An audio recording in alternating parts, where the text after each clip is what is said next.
बोला बोला बाबा विश्वकर्मा की जय। Presented by Nandini Recording Studio। मुरकनी कौवाले गइल देखी बाबा टांग के।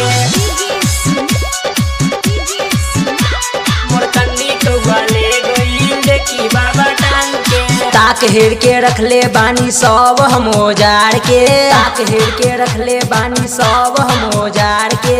धो धा के रखले बानी पूजा पे संभार के। धो धा के रखले बानी पूजा पे संभार के। ताक हेर के रखले बानी सब हम ओजार के। धो धा के रखले बानी पूजा पे संभार के। मुरकनी कौवा ले गइल देखी बाबा टांग के। मुरकनी कौवा ले गइल देखी बाबा टांग के। मुरकनी कौवा ले गइल देखी बाबा टांग के।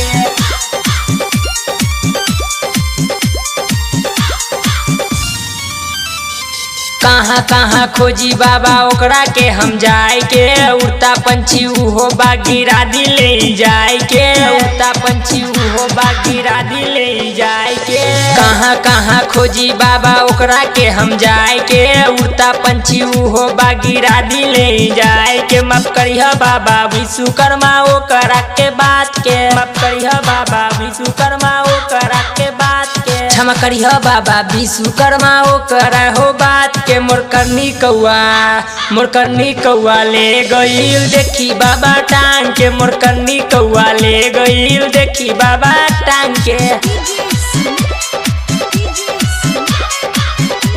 मुरकनी कौवा ले गइल देखी बाबा टांग के।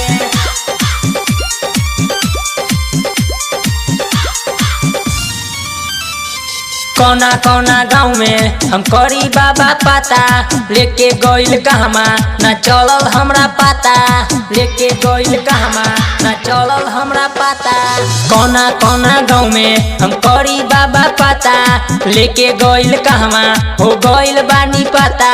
संतोष बिहारी कहे दे दी बाबा मांग के। संतोष बिहारी कहे दे दी बाबा मांग के। मुकेश मनीष कहे दे दी बाबा मांग के। मुरकनी कौवा ले गइल देखी बाबा टांग के। मुरकनी कौवा ले गइल देखी बाबा टांग के।